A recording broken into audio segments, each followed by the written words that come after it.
কি টনি চাচা, আজকে রোজা করছেন তো? কেন দাঁতন নাকি বুঝতে পারছেনি রোজা আছে কিনা? আলহামদুলিল্লাহ। তাহলে চলেন সেলিমদের বাড়ি, আজ ওদের বাড়ি ইফতার দিচ্ছে। কি সেলিমদের বাড়ি? ও আর কি ইফতারি দিবে? ওই তো নিজে ঠিক মতো খেতে পায় না। আমি যাব না, তোরাই যা। এই লোকটার মনে এত অহংকার, কবে যে ভালো হবে। আসসালামু আলাইকুম। ওয়ালাইকুম আসসালাম। আসেন আসেন। মাশাআল্লাহ, খুব সুন্দর আয়োজন। তবে মনে রাখবে, ইফতারের সার্থকতা দামি খাবারের মধ্যে নয়, সবাই মিলে একসঙ্গে খাওয়ার আনন্দের মধ্যে।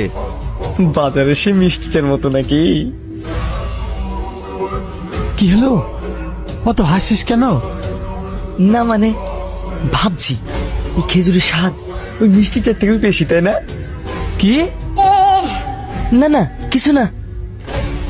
ইফতারের সময় হয়ে গেছে, সবাই দোয়া করো।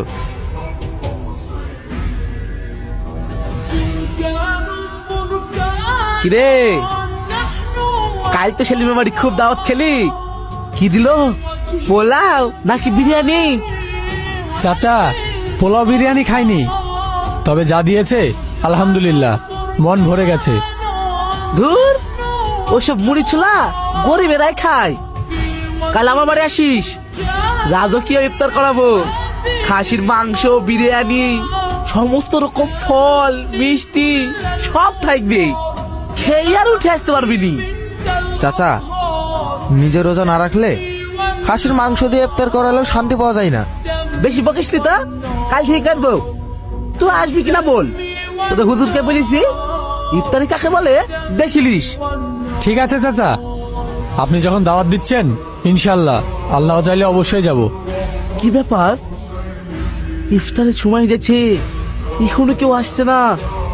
আমি পুরো গ্রামের লোককে দাওয়াত দিয়েছি। কেউ আসবে না টনি ভাই?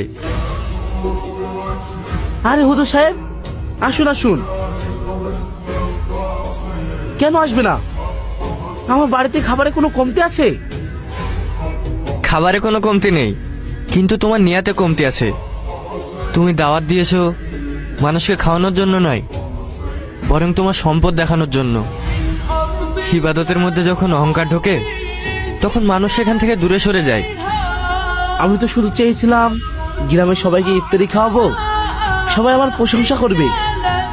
আল্লাহ প্রশংসা খোঁজেন না, তিনি খোঁজেন তাকওয়া। তুমি রোজা রাখলে না, অথচ লোক দেখানোর জন্য মেজবানি সাজালে।